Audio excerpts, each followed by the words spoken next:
নিজে দেখেছি হা করছে, পুলিশ বলছে বুক হা করে হা খিচিয়ে মানে কি মেশিনটা কি যায় ওখান থেকে একটা পেয়ে যায় আর কি, এটা মানে আছে আর কি, মেজারমেন্ট যন্ত্র আছে, ওটা উঠে যায় কি আপনি মাদক পান করেছেন কি না, এটা 1.5 থেকে 2 দিন থাকে কিন্তু বুঝে যায়, তখন করে আপনাকে ধরে লকআপে করে দেয় বিহার। আমি নিজে কিষানের মধ্যে দেখেছি, যদি আমার পাইনি কিছু, এটা আমার ব্যক্তিগত অভিজ্ঞতা নিয়ে আমি বলছি। তো কী হতে পারে, আমাদের ওই রাজ্য করতে পারে, আমরা করতে পারি, আমি রাজ্য না করি, সেটা দেশে একটা রাজ্যের পলিসি হতে পারে, কিন্তু আমার নিজস্ব পলিসি তো রাজ্য বাধা দিতে পারে না। আমি যদি নিজে ভালো থাকতে পারি, নিজে যদি আমার পরিবারকে ভালো রাখতে পারি, বলতে পারি, আমাকে বাধা দেবে কি? এটা আমি মাদক সরকার বলছে কি খা, সরকার তো বাইরে মদ্যপানের করেছে, খাবি না কেন বলবে কি আপনাকে? আমার ভালো আমার অধিকার, আমি কীভাবে ভালো থাকবো এটা আমার অধিকারের মধ্যে পড়ে। তো আমার স্বপ্ন দেবো মাদক পান করবো না, যদিও আমি এখন হালকা খাচ্ছি, সেটা মাদক বলবো না, একটু আর কি, হ্যাঁ মাদক বলবো না, যদি আপনি সুরা পান ওইরকম করেন 1 গ্লাস 2 গ্লাস 3 গ্লাস, আর যদি হয় পচই আরও মারাত্মক হয়ে যাবে। আমি অনুরোধ করবো আপনারা কেন আমরা কেউ এগুলো খাবো না, আমরা আবার প্রতিশ্রুতি আমরা নিব যে কোনো। तो जोहार गाते को आर मिटन भुरैतो को सगुन दाराम। तो तिहिन आले 2 नंबर ग्राम पंचायत आलतापुर 2 रिया पंचायत को मिटन माने जनजाति सभा तुम्हार हंडीपुर दारी समाज रे बारते कुले अच्छे कुछ तो ठीक है डेवलपिंग चालान तीन गान हर को कमी सीजन करना हर को जरा मिट्टी एटेन अटेन। तो चलो चला को तीन गान हर को जरा और चेक को विषय नहीं आलोचना है, तो ठीक है चलो मोडाल ठीक है चलो। হা করছে, পুলিশ বলছে বুক হা করে হা খিচিয়ে মানে কি মেশিনটা কি যায় ওখান থেকে একটা পেয়ে যায় আর কি, এটা মানে আছে আর কি, মেজারমেন্ট যন্ত্র আছে, ওটা উঠে যায় কি আপনি মাদক পান করেছেন কি না, এটা 1.5 থেকে 2 দিন থাকে কিন্তু বুঝে যায়, তখন করে আপনাকে ধরে লকআপে করে দেয় বিহার। আমি নিজে কিষানের মধ্যে দেখেছি, যদি আমার পাইনি কিছু, এটা আমার ব্যক্তিগত অভিজ্ঞতা নিয়ে আমি বলছি। তো কী হতে পারে, আমাদের ওই রাজ্য করতে পারে, আমরা করতে পারি, আমি রাজ্য না করি, সেটা দেশে একটা রাজ্যের পলিসি হতে পারে, কিন্তু আমার নিজস্ব পলিসি তো রাজ্য বাধা দিতে পারে না।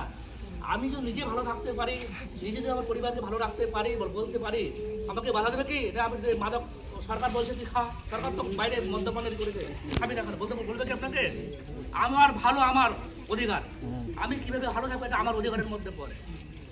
তো আমার স্বপ্ন দেবো মাদক পান করবো না, যদিও আমি এখন হালকা খাচ্ছি, সেটা মাদক বলবো না, একটু আর কি, হ্যাঁ মাদক বলবো না, যদি আপনি সুরা পান ওইরকম করেন 1 গ্লাস 2 গ্লাস 3 গ্লাস, আর যদি হয় পচই আরও মারাত্মক হয়ে যাবে।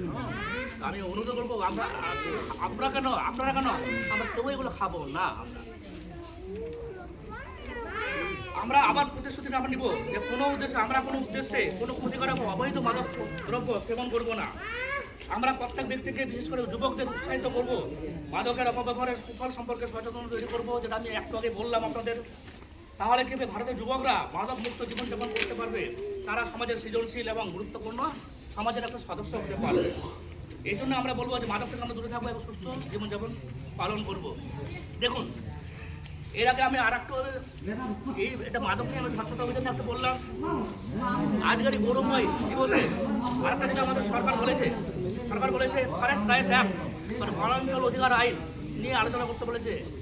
আপনাদের মধ্যে অনেকে জানেন, যারা এখানে আদিবাসী ভাই বোনেরা যারা আছেন, দাদা কাকারা আছেন, ভাই শুনবি বেশি কথা বলবেন, যারা আছেন সবাই শুনে রাখবেন, অনেকে জানেন, আমি আশা করি জানেন, জঙ্গল বাঁচাও আন্দোলন ঝাড়খণ্ডে শুরু হয়েছিল কি? যারা আদিবাসী কে আছেন এখানে কতজন আছেন? যারা আছেন বলুন, অসুবিধা নেই, বাকিরাও থাকুন। তো জঙ্গল বাঁচাও আন্দোলন ঝাড়খণ্ডে শুরু হয়েছিল, জানেন কি?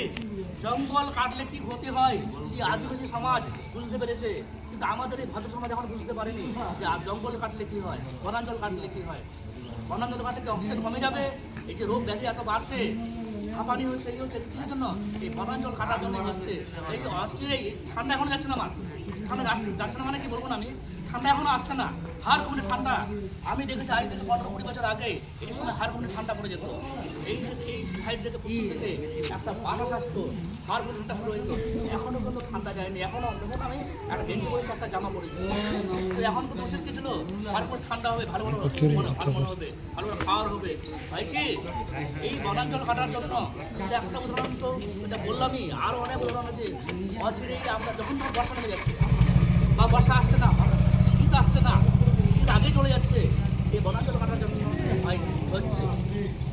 তো বনাঞ্চল রাখার কি আছে আমাদের ভালো কি দিক সেই আদিবাসী সমাজ বুঝেছিল, কিন্তু আমরা এখনো বুঝতে পারলাম। ঝাড়খণ্ডে চলেছিল জঙ্গল বাঁচাও আন্দোলন, আপনারা আরও জানে থাকবেন চিপকো আন্দোলন। আমার অনেক ভাই বোনেরা আমার আছে, কলিগরা আছে, তারাও জানে। কারা বোঝাচ্ছেন ভালো আছে না? দেখবেন একটা বলে চিপকো আন্দোলন, চিপকো নাম শুনে দেখবেন, যারা যারা পড়াশোনা করেছেন নাম শুনে চিপকো।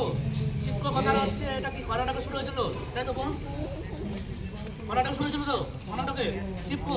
চিপকো কথাটা তো কি জড়িয়ে, গাছকে জড়িয়ে ধরা।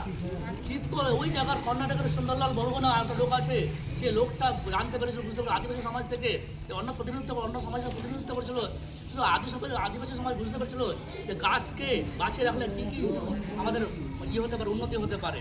উন্নতি মানে আর্থিক উন্নতি না, পরিবেশের কি উন্নতি হতে পারে। তার গাছকে জড়িয়ে ধরে বলছিল না আমি গাছ কাটতে দেবো না, আমরা গাছ যদি কাটতে আগে আমাদের কাটো। বুঝতে পারলেন? তো আমি আবার বলছি, তারা বুঝতে পারে, তাদেরকে আমি ধন্যবাদ স্যালিউট জানাই। আমি সেই আদিবাসী সমাজকে আপনাদের আমি স্যালিউট জানাচ্ছি যে আপনারা গাছের বনাঞ্চল যে ধ্বংসগ্রাসের কী পরিণাম হতে পারে বুঝতে পেরেছিলেন। যেমন বললাম জঙ্গল বাঁচাও আন্দোলন, তেমন হচ্ছে চিপকো আন্দোলন, একই রকম আন্দোলন হয়েছিল, জেনে থাকবেন। নর্মদা বাঁচাও আন্দোলন হয়েছে কি আরও হয়েছে আপনার হচ্ছে গ্রিন ভ্যালি আন্দোলন হয়েছে, সাইলেন্ট ভ্যালি আন্দোলন হয়েছে, আন্দোলন পরিবেশকে নিয়ে আন্দোলন হয়ে গেছে। 7-7টা আন্দোলন আমাদের দেশেই হয়েছে। এই জন্য বলবো